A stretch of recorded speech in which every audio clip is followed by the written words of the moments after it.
fee. It's a parcel fee, just,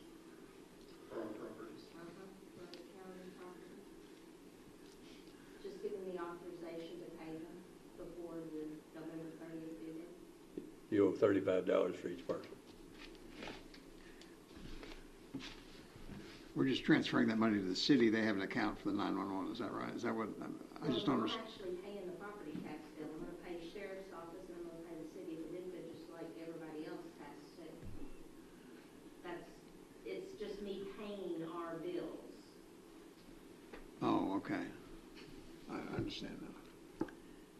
Do you remember offhand how many Well, properties we have? That's why I didn't have them in the AP, because I gotta do a little research on some of them. Okay. But there's probably gonna be, I don't know, 15 or 20 maybe. At least. Okay. All right, all in favor, aye. Aye. Opposed, no. That carries. It is ordered to approve the October transient room tax in the amount of $394,971.55 to be dispersed as follows. Paducah CVB, $116,586.27.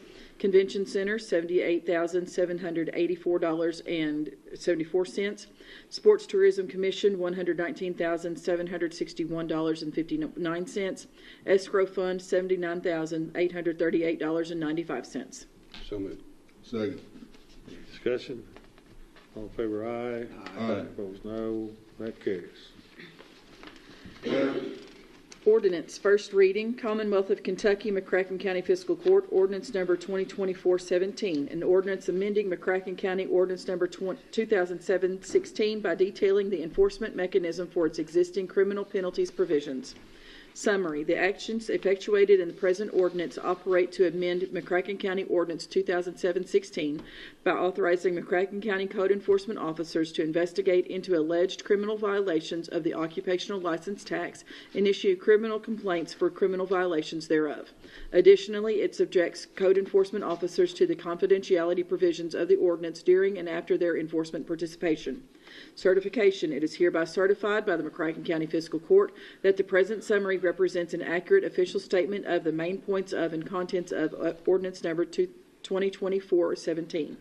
Public inspection. Ordinance number 2024-17 shall be available for public inspection in its whole and complete form in the McCracken County Judge Executive's office during ordinary business hours. So moved. Second. Are we motioning to acknowledge it, amend it, or remove it? What do we need to do? Whatever we need to do. We need to acknowledge. Thank you. Any discussion? All in favor, aye. Aye. Opposed, no. That carries. Yes. Yes. Yes. B, first reading, Commonwealth of Kentucky, McCracken County Fiscal Court, ordinance number 2024-18, an ordinance amending McCracken County ordinance number 2022-05 by setting forth a current salary and classification table updated to reflect adjustments and establishing anniversary dates for the purpose of computing step increases for new hires and promotions for certain employees in the McCracken County Jail. Summary, the present ordinance sets forth the current salary and classification table for the McCracken County Jail by amending ordinance number 2022-05. Certification, it is hereby certified by the McCracken County Fiscal Court that the present summary represents an accurate official statement of the main points of and contents of ordinance number 2024-18. Public inspection, ordinance number 2024-18 shall be available for public inspection in its whole and complete form in the McCracken County Judge Executive's office during ordinary business hours. Motion to acknowledge. Thank you, sir. Second. Any discussion? Got something? Yeah, where this is headed will be another, we have a series of memorandums of understanding with the jail for the use of commissary funds for things we traditionally pay for. So there will be, we're going to collapse all those old deals into one new deal, and the increases that will result as a change to the table will be an increased payment to medical. So it'll be neutral to us. Okay. And the length of the memorandum of understanding. Won't go beyond the term of the jailer. 2 more years.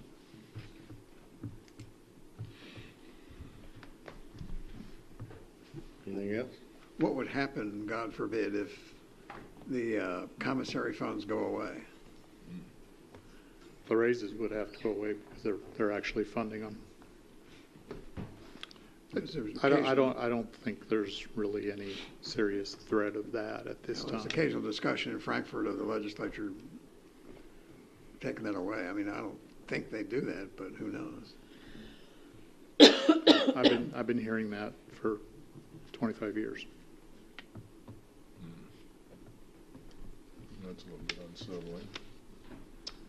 I hear you, so there is a chance.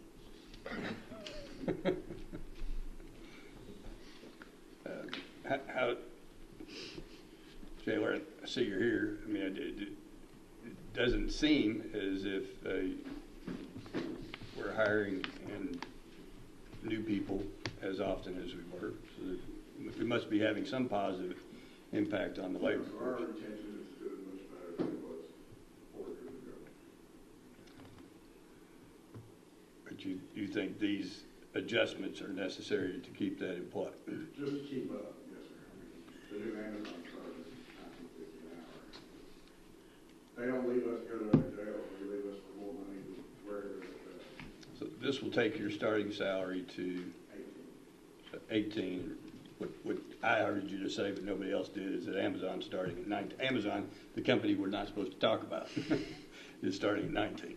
I didn't get that minimum.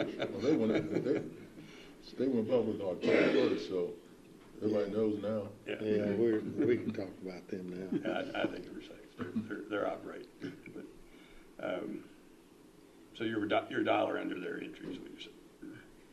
Will be. Right now, you're $3 under their entry, and you feel like you need to get ahead of that. Okay. Thank you. Any other discussion? All in favor, aye. Aye. Opposed, no. That carries. We've no need for executive session. Is there a motion to adjourn? I've got a question. Could you give us a brief update on the code enforcement and implementing that? Can you come tell us exactly how that's going? And if you've ever received any complaints yet? I can't say I have too much to report. We've set the board and we've hired the additional employee. It's traditionally a little bit of a slow time for us. Right now, we're running out the old claims essentially that were enforced under the old stuff. I have on my to-do list is to nail county attorney down and get the board in and get them some training before we actually get an appeal. I was wondering, Kate, if enforcement of this could be expanded to include requiring people to clean out drainage ditches. I don't know if that can be or not. I don't know if you can look into that. I met with some people today that somebody spent like $15,000 cleaning this ditch out, putting riprap, but the next property owner down won't clean it out. It's full of trees and it backs up. Is there any way that we can force people to clean their ditches? If you could look into that. And I can look into that. Are you talking about on private property or yes, the right it's of on way? private property. Okay, It's not on public right of way. It's on private property. I'll check into that. Because we've got a lot of those in the county with, it goes between property lines and, I think we're familiar with probably yeah. that case. Okay, I'll talk to you all It's a about it. different one. I'll take a look. We had one today. I mean, Randy went out and looked at it where somebody's doing some concrete work and they put concrete in the ditch. And I don't know if Randy went out to look at it to see if it was going to block the ditch up because they put the concrete in our right of way, Okay, part of that ditch. But if you could look into that to see if there's anything we can absolutely. do to force property owners to clean their drainage ditches. I'll check into it and get back to you. Okay, Yes, thank sir. Thank you, Judge. Yeah, is there a motion to adjourn? I move it. Second. Second. All in favor, aye. Aye. Opposed, no. That carries. Look at that. There we go. Oh, my goodness. Zippity-doo. 1932. It's good to see you.